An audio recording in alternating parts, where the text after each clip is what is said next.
Hello, and welcome to my class, Sleep Better Now, how to improve your sleep immediately so you can fall asleep, stay asleep, and wake up refreshed. So I have a few questions for you.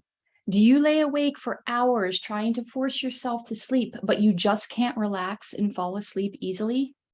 Do you wake up from a peaceful sleep in the middle of the night and can't fall back asleep because your mind is racing with thoughts? Or do you wake up after a full night's rest feeling tired, groggy, and not fully refreshed? If any of these situations resonate with you, then you are in the right place. So my name is Renee, and I'm a midlife transformation specialist, and I help women navigate the menopause minefield using my proven blueprint that identifies and resolves the root causes of issues women face during midlife. And I've also had my share of sleepless nights. So I noticed as I started getting older, my sleep habits changed. I first noticed I was waking through the night consistently, and then I started having trouble falling asleep. And I'm happy to say now that I don't have trouble sleeping anymore. I figured out what my body needed and took action to resolve the issues that were causing me to have trouble sleeping at night. And that's why one of my pillars in my transformation program focuses on sleep. It's so important for every function in our bodies. And that's what I'm going to share with you today, a piece of my blueprint. Some of what I'm teaching you is pulled directly from my system and will touch on the four major pillars within that system: diet, hormones, sleep, and stress. And I can't just teach on sleep without talking about the other major pillars because they are related.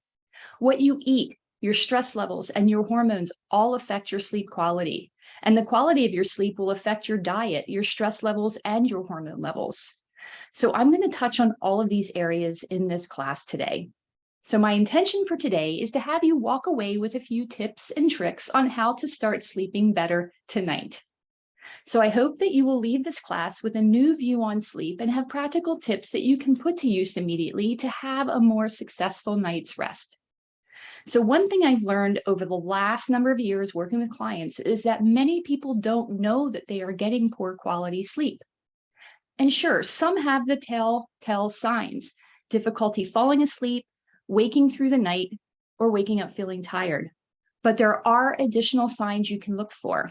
So I'm going to share my screen, and I'm going to do this throughout the presentation, turn my screen on and off because I want to talk to you directly too. So I'm going to share my screen. Okay. So some of the things that you may notice, look for these signs because this may be an issue, may be indicating that you have sleep quality issues. Are you irritable? Do you experience mood changes? Do you have difficulty focusing and remembering? Do you have a reduced sex drive?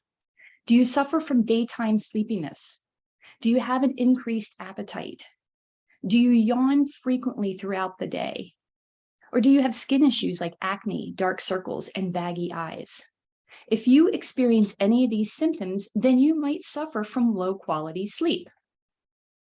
So because you're attending this summit, that means you're interested in your health. I'm going to assume that. And one of the most important things you can do for your health is to get good quality sleep. Low quality sleep can impact you in so many ways. And I always like to say, if you're not sleeping well, you're not healing well. You're missing out on good quality sleep because it could age your body if you're not sleeping well. It can lower your immunity. You can develop insulin resistance.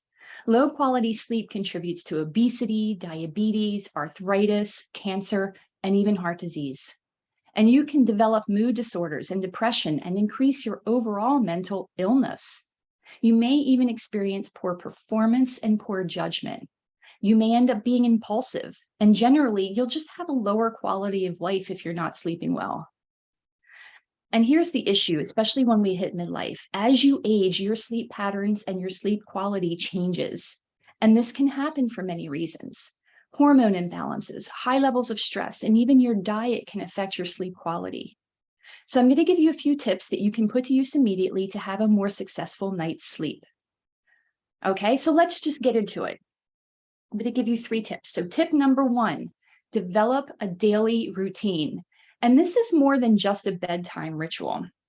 because how you start your day is just as important as what you do at night before bedtime. Okay, let's examine your daily routine. So these are some questions you can ask yourself when you're examining your daily routine. Do you generally go to bed and wake up at the same time each day? On average, how many hours of sleep do you get per night? Or do you wake up feeling well rested? Do you wake up frequently during the night? If so, how often? And do you tend to wake around the same time each night? Do you nap during the day? Do you need an afternoon coffee every day to beat that slump? Do you have more than one alcoholic beverage a day? Do you eat dinner after 8 p.m.? Do you work out? And if so, at what time and how often? So take note of these behaviors because identifying them now will help you on your journey to a better sleep. So you can also keep a sleep diary, making sure to note the following: what you were doing before you went to bed, what time you went to bed, what time you woke up, and if you woke during the night, how long it took you to fall back asleep, and the time spent, if any, napping during the day. And one thing I really want to touch on before I leave this slide is the very first bullet point here. Do you generally go to bed and wake up at the same time each day? This is my number one question I ask all my clients who have trouble sleeping. And it's the first thing I have them do if they are. And why is this important? It's all about aligning your circadian rhythm. So circadian rhythms are 24-hour cycles that are a part of your body's internal clock, running in the background to carry out essential functions and processes. And one of the most important and well-known circadian rhythms is the sleep-wake cycle. So when properly aligned, the sleep-wake cycle can promote consistent and restorative sleep. But when it's thrown off, it can create significant sleeping problems. So without that proper signaling from the body's internal clock, you can struggle to fall asleep, wake up during the night, or be unable to sleep as long as you want into the morning. And your total sleep time and quality can be reduced. Okay, that's tip number one, daily routine. Now let's go into tip number two. Manage your stress levels. So stress is one of the biggest reasons people don't sleep well. And I'm going to talk a little bit about hormones here. I'm going to talk about the hormones cortisol and melatonin. So cortisol is our stress hormone. So under stressful circumstances, our adrenal glands release cortisol in preparation to fight, freeze, or run. And back in the day, this was useful when woolly mammoths were chasing us. Today, we may not fully face woolly mammoths, but our bodies don't know the difference between a woolly mammoth and a work deadline. So when we're stressed, our cortisol increases. Melatonin is your sleep hormone, and it's a circadian rhythm regulator. So our circadian rhythm regulates waking and sleeping cycles, and every cell and organ in our bodies are affected by it. And melatonin works to keep the circadian rhythm in sync. Now, important note here, melatonin and cortisol are in an inverse relationship. So when melatonin is high, cortisol is low, and vice versa. When either of these gets out of balance, our ability to sleep is affected. Thus, having high stress is going to cause that imbalance because it's going to pump up your cortisol levels. So eliminating the stress in your life might seem like it's an impossible task, and it is. So instead of trying to eliminate all stress, try to minimize it by employing effective coping mechanisms. So before I go into a few tips on how to lower stress, I want to tell you something that happened to me a few weeks ago, and I'm very proud of this. So I've been tracking my sleep by using my watch for many, many years. And my watch gives me a sleep score every morning. So the score can range from 0 to 100. And I typically score in the 80s and sometimes even the 90s. And those are great scores. But I've always wondered how the heck anyone can score 100, because I have never been able to do it. Well, I am very happy to say I actually scored a perfect 100 a few weeks ago, and I know exactly why that happened. You see, I was under quite a bit of stress, and I had a huge burden lifted from my shoulders a few weeks ago. And that very night that the burden was lifted from my shoulders, I scored a perfect 100, and I was shocked and excited. But I tell this story because even though I sleep well most of the time, stress can still rear its ugly head and cause issues. And that's why stress is one of the big pillars in my transformation program. Okay, so let's talk about a few ways you can manage your stress levels. Okay, let's go in and share the slide again. Okay, first thing you can do is accept it.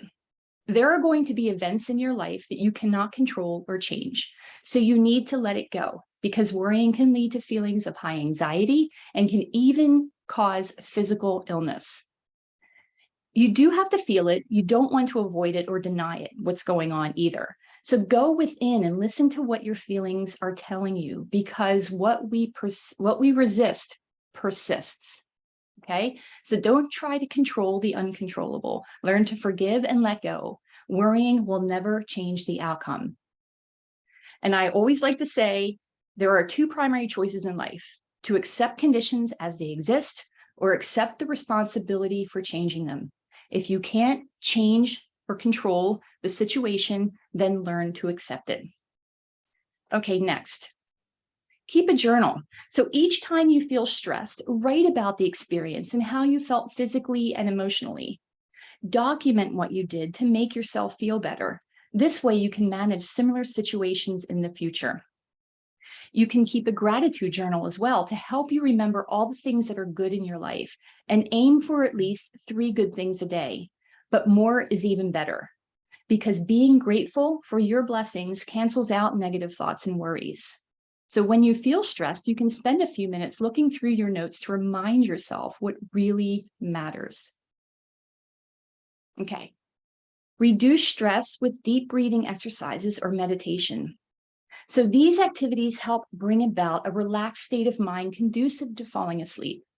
At a biological level, these activities slow down the heart rate and breathing and lower levels of cortisol while increasing your natural melatonin levels, promoting a more restful sleep.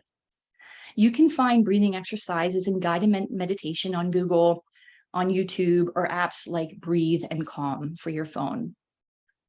Okay. And then last, but certainly not least, is exercise regularly. This can also be a part of your daily routine. I decided to put it under stress. Exercise increases the amount of time you spend in deep sleep. In addition, it can help you increase the duration of your nightly rest.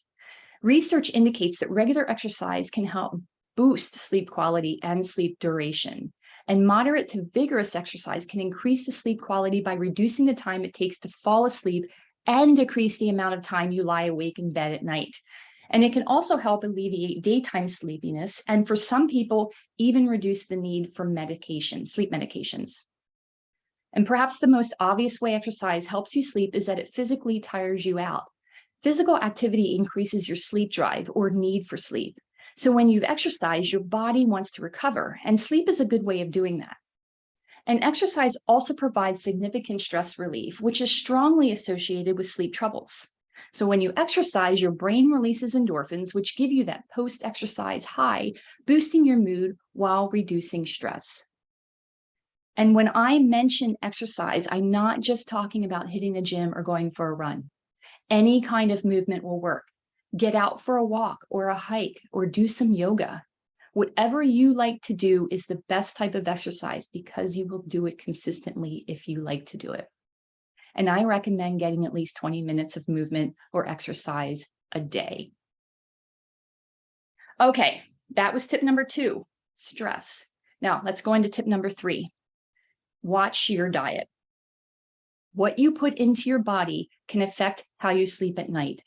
And while many foods are helpful for sleep, other foods can impede sleep. So I'm going to share my slide one more time. Let's go back here and talk about foods to avoid. Okay. Foods that can interfere with sleep include high sugar, high carbohydrate, and heavily processed foods. And eating sugary foods throughout the day can cause pronounced changes to blood sugar, bringing feelings of fatigue that can alter your daily routine and sleep patterns at night. Large meals high in carbohydrates can have a similar effect on your blood sugar. And I want to talk a little bit about alcohol too.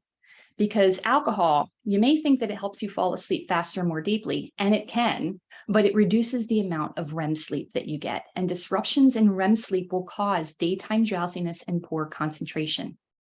And drinking alcohol may also cause you to wake in the middle of the night when your liver is trying to process this toxin.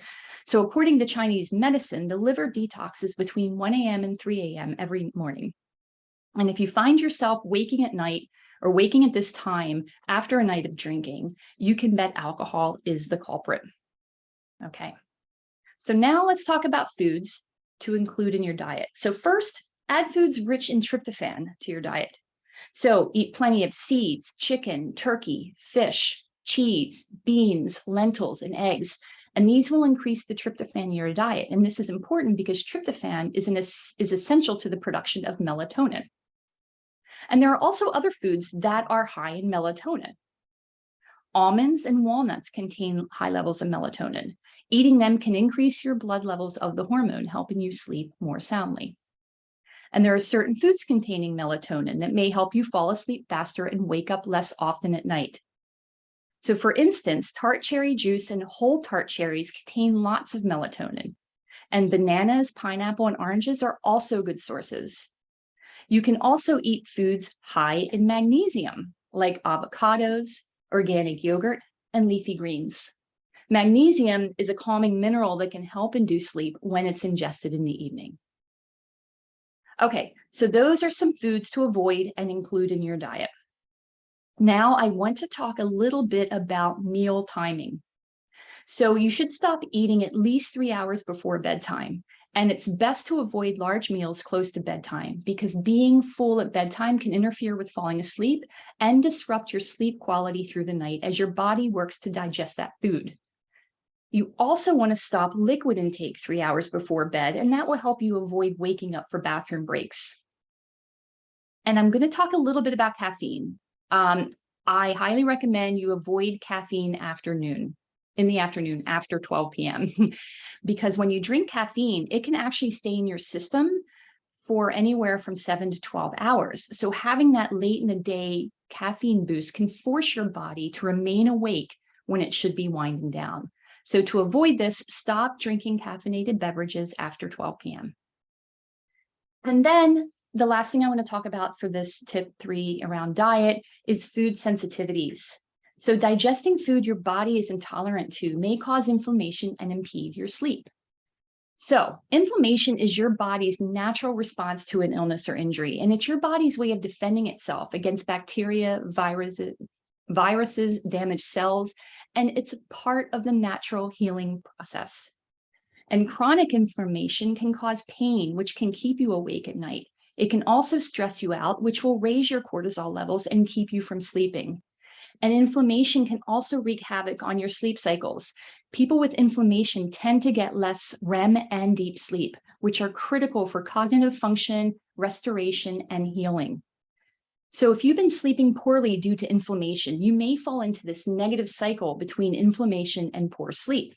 And when you're not sleeping well, getting adequate REM and deep sleep and not waking up refreshed, your inflammation is harder to manage. And you're going to feel more pain. You're going to feel more stress and more anxiety. And this in turn makes it harder to fall asleep the next night. It's a vicious cycle. So if you feel that inflammation may be the cause of your sleep issues, I highly recommend you talk to your doctor. And if you want more information about my services regarding food sensitivity testing or doing an elimination diet, please reach out to me and I can direct you on what to do and where to go. And at the very least, I would highly recommend keeping a food journal so that you can track what you eat, when you eat, and how that's affecting your body and your sleep quality. Okay. Now, let's talk. I have one bonus tip I want to talk about. Hormones. I'm not going to go into it in too much detail because for this class, I wanted to focus on tips that you can use immediately. But hormones is one of the major pillars in my program, and it's important to understand that hormones play a huge role in your sleep quality. Okay, so I'm just going to share my screen one more time. Okay. So I already mentioned cortisol and melatonin. I've spoken about those and how they affect your sleep. So let's talk about some other ones that are listed here on the slide. Estrogen. So estrogen fluctuates wildly through your life, and at lower levels can cause a wide range of sleep-related problems. Progesterone. Higher concentrations of this hormone provide an anti-anxiety effect, enabling you to fall asleep more quickly. However, at lower concentrations, you have sleep issues, mood swings, and cramping. Those are all common symptoms. So you want to have higher progesterone. You basically want your estrogen and progesterone to be nicely balanced. Testosterone is another one. So levels of testosterone actually are often decline gradually over a longer period of time, meaning there are much lower concentrations in older people. And lower levels are often linked to poor quality sleep and can even lead to insomnia. Okay, insulin. So this hormone controls your blood glucose levels. And sleep deprivation can raise your blood sugar level and encourage unhealthy late night eating habits. This in turn triggers an insulin release, causing blood glucose levels to fluctuate through the night. And when the level of blood glucose is higher, there's a greater chance that your night's sleep is going to be a lot more restless than normal. And then last but not least, thyroid. So problems tend to occur when your thyroid gland is either too active, which is called hyperthyroidism, or not active enough, which is hypothyroidism. Both conditions come with their own extensive list of side effects, and both are linked to poor quality sleep. So if you suffer from hyperthyroidism, you may experience nervousness, irritability, or bouts of sweating, and even heart palpitations. And in some sufferers, it can almost act like a stimulant for the nervous system, making you feel restless. And as a consequence, you may find it difficult to fall asleep or stay asleep. Hypothyroidism, on the other hand, is often associated with feelings of fatigue and lethargy. And your body isn't producing enough thyroid hormone, and as a result, your metabolism can slow down. Now, you might think that feelings of fatigue may make it easier to fall asleep, but this isn't the case, as hypothyroidism can sometimes increase your risk of suffering from a sleep disorder. For example, it's estimated that around 30% of those with hypothyroidism suffer from sleep apnea. Okay, so if you suspect you suffer from a hormone imbalance, it's important to speak to your doctor. He or she will be able to diagnose you and discuss further treatment options, which may help ease any associated sleep problems. But you can also balance your hormones naturally through your diet, and I can help you with that. And if you want more information, please reach out to me. Okay, so those were my tips that I wanted to share with you. And I know I've given you quite a bit of information to think about. So in summary, let's just summarize. You need to focus on 3 major areas if you want to get a better night's rest: daily routine, stress levels, and diet. And I've only touched the surface of these areas, and I'd love to give you more information. So I'm going to go back. I created a guide for midlife women on things that may be causing their midlife mess. And I want to provide you with a copy as a gift for listening to this class. So you could just go to the link that's on the slide, renee.ca/midlife-mess, and download your free copy. In this guide, I go into more detail on the 4 areas that I focus on in my midlife transformation blueprint, which is diet, hormones, sleep, and stress. But even this guide just scratches the surface. So my 3-step midlife transformation blueprint goes into detail and helps women change internally and externally by targeting all 4 of these areas. Why? Because they are all related. I mentioned that in the beginning of this class. They feed each other. They support each other as well. You can't just focus on one area. You need to look at the big picture. So in my 3-step program, step number 1 is create. So we discuss your needs and wants. We review and hone in on your motivating factor. We develop a strategy and plan, which then ignites your confidence that you can be this person that you want to be and meet your goal. It also lowers your stress now that you have a strategy and plan in place and you can see the end result of what you want. And then step 2 is navigate. So we navigate your unique minefield, your midlife minefield, because everybody's different. Everybody has different minds in their minefield. So we deep dive into your diet, your sleep patterns, your stress levels, and determine if your hormones are out of balance. And then we perform some experiential exercises to identify and remove barriers and blocks. You can develop new habits, you can shift your mindset and gain greater clarity and remove what is holding you back. And then we go into step 3, which is celebrate. We celebrate the new you. And we create a maintenance plan for you to move forward. And this is your new baseline of well-being. This is your new you, a new lifestyle you are thinking and doing differently. So if you already know that you're ready for a change, reach out to me. Download the guide and read it, and then book a call with me and ask me any additional questions regarding sleep, balancing your hormones, your diet, and managing your stress. I'd be happy to answer any questions you have. So here's how you can reach me. You can join me over on Facebook and join my Fabulous Over 40 Facebook group. You can follow me on LinkedIn, Facebook, Instagram, or Pinterest.